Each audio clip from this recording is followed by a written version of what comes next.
What's up, roadkill?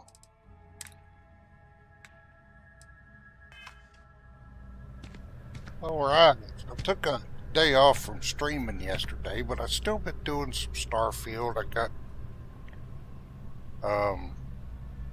some cash built up. I've done a lot of scanning and leveled up a few times, but the Frontier went through a minor refit.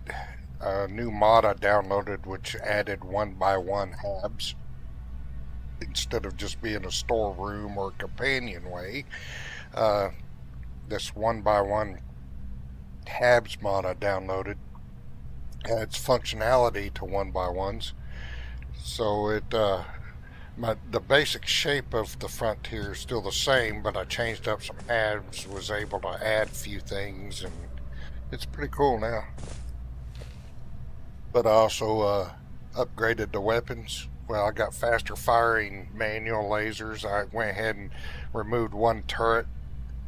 Well, actually I removed two turrets, added two missile launchers, and another rail turret. So, Frontier, she's badass. But I also got two more ships in the fleet upgraded. Getting closer to going through more Watchtower content. But anyway, welcome to the channel, welcome back, and now we're going to join the UC Vanguard. Hey, Sarah's friend. You come to enlist at long last? Start earning your stripes with the Vanguard? Number 1. Well, all right.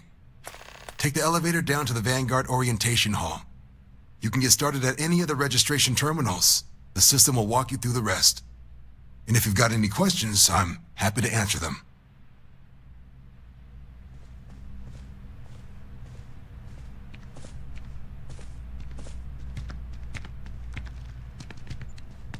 Little FPS drop there.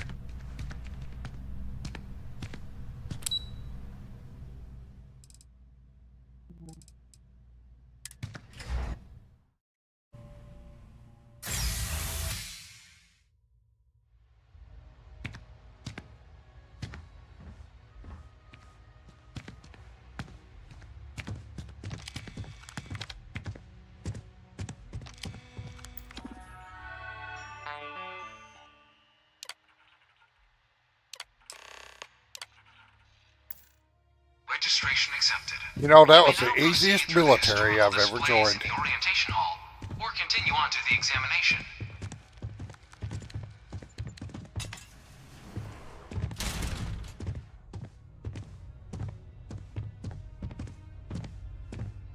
In 2150, humanity learned the Earth's magnetosphere would collapse sometime in the next half-century, eliminating all life on the planet. Decisive action was required, but the secure transport of an entire civilization would demand a new kind of cooperation, a new kind of courage, and a new kind of union. Thus, in 2159, the United Colonies were formed to make that journey possible. Just 1 year later, the Galileo, the first of many colony ships, touched down here on Jemison, beginning a new era of human history, the age of the United Colonies.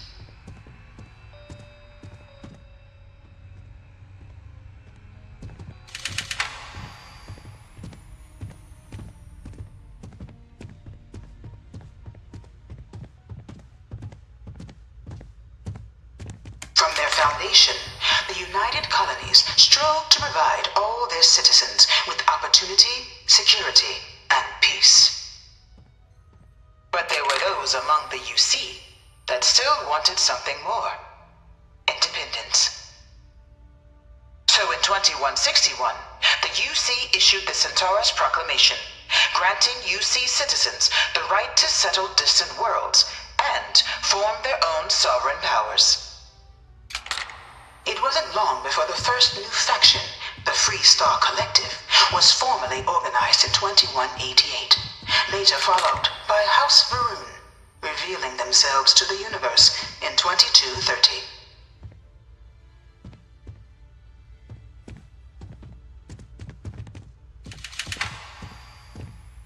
It was only in 2230 that the faction known as House Varun first made contact with the rest of the settled systems. Founded by the passengers of a colony ship that had left New Atlantis and disappeared 4 decades earlier, House Varun was a faction unlike any other. A theocracy dedicated wholly to the beliefs of its isolationist founder, Jinan Varun. House Varun initially made overtures of peace towards the rest of the settled systems. They claimed their only intention was to spread the word of their god, the Great Serpent. But none could have guessed that this worship might take the form of a bloody war, the Serpent's Crusade.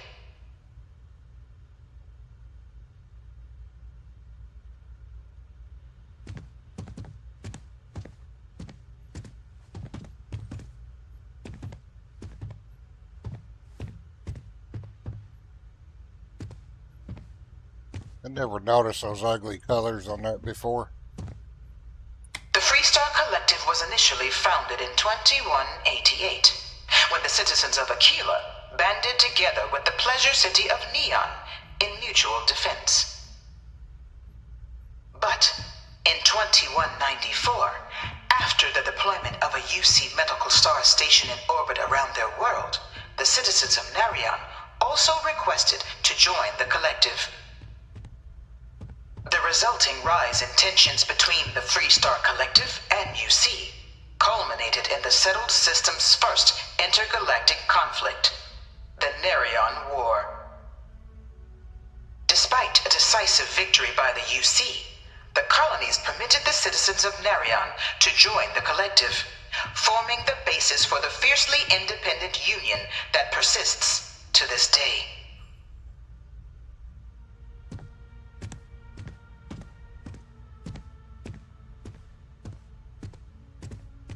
Beginning in 2240, House Varun forces declared all-out war on the rest of human civilization, initiating the Serpent's Crusade.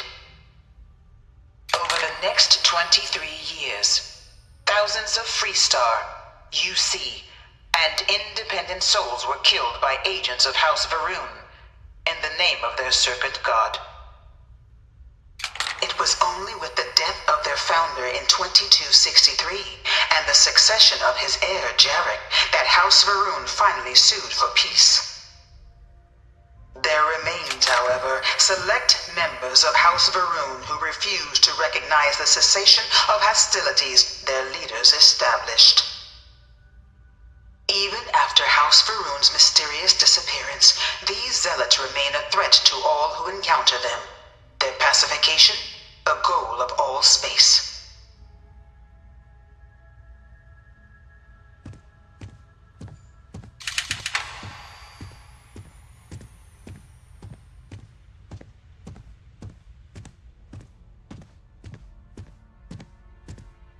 Of the many conflicts between the galaxy's factions, none was more brutal than the recent colony war between the UC and the Freestar Collective.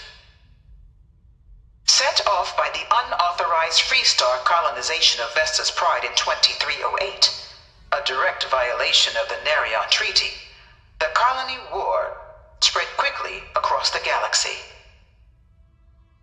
Both sides deployed every tool at their disposal. Armadas of warships, mechanized combat platforms, or mechs, even bioengineered alien creatures, the infamous UC xeno-weapons. It was only in 2311 at the Battle of Cheyenne that the scales finally tipped, the Freestar Collective, utilizing their civilian fleet as a human shield, successfully crippled the superior United Colonies Navy. After their shocking victory against the galaxy's greatest navy, the Freestar Collective offered terms of peace, which the colonies, out of an interest in staving off any further human costs, accepted. The The galaxy has been rebuilding ever since.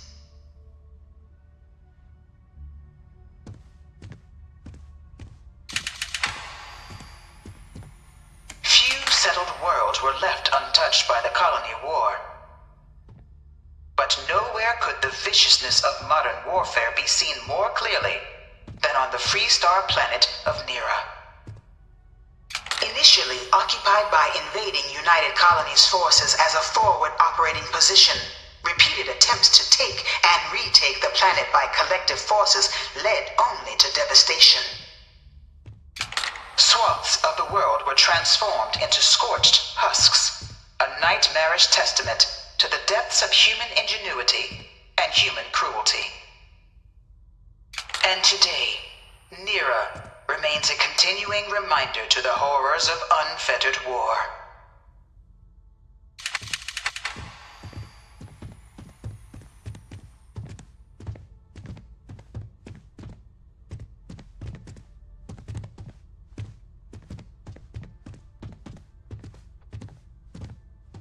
In the midst of the colony war, a different kind of tragedy struck the UC city of Londinian. A newly constructed but critical supply center for the United Colonies' war effort, Londinian found itself overrun by one of the galaxy's most mysterious predators, the Terramorph. A rare but pervasive threat to all human-settled worlds, Terramorphs swept over the city seemingly out of nowhere on a scale never before seen in recorded history. Valiant efforts by the UC military slowed the onslaught, but the creatures proved unstoppable. Ultimately, the decision was made to destroy the Londinian spaceport, sealing off the city, the outbreak, and its citizenry from the galaxy at large. The tragedy of Londinian is mourned by the UC to this day.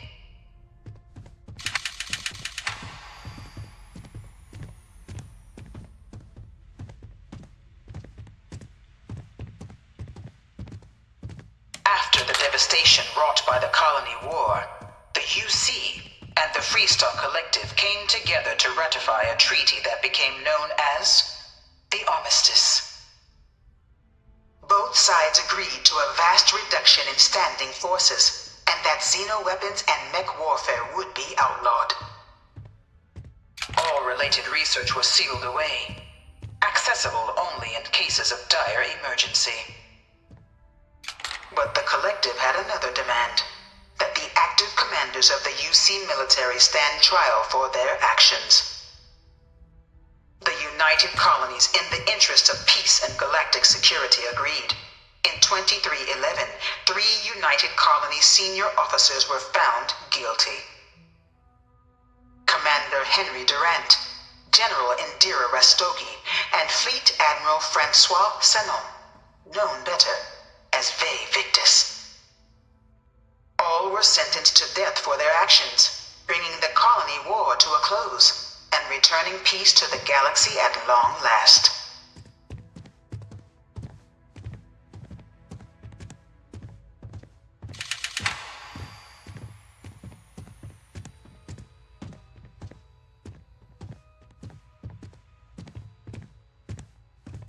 It was into this new world that the Vanguard was born.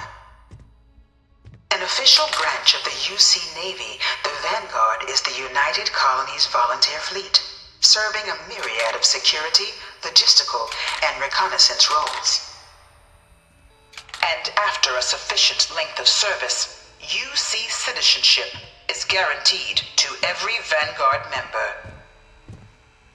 Open to all captains, regardless of origin, the Vanguard is leading the charge to protect and support the citizens of the United Colonies, wherever in the galaxy they may be.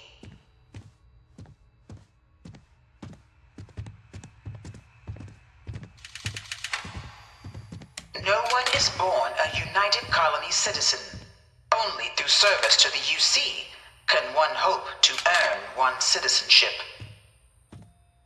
But the UC prides itself on taking care of its people. Cost of living controls, means citizens pay less than their foreign counterparts for needs big and small. All citizens are issued a grant upon joining to get themselves on their feet.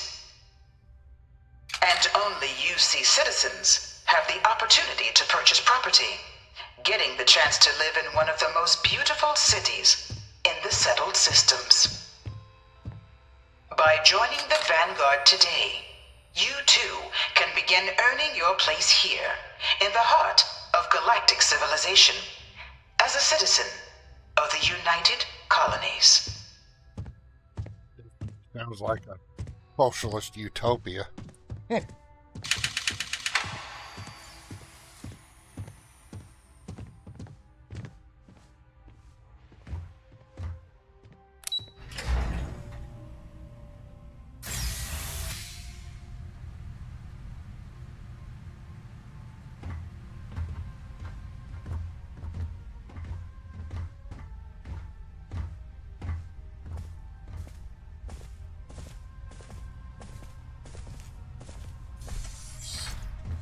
Welcome, applicant, to the piloting simulation chamber. Please enter the designated simulation. Initiate your exam.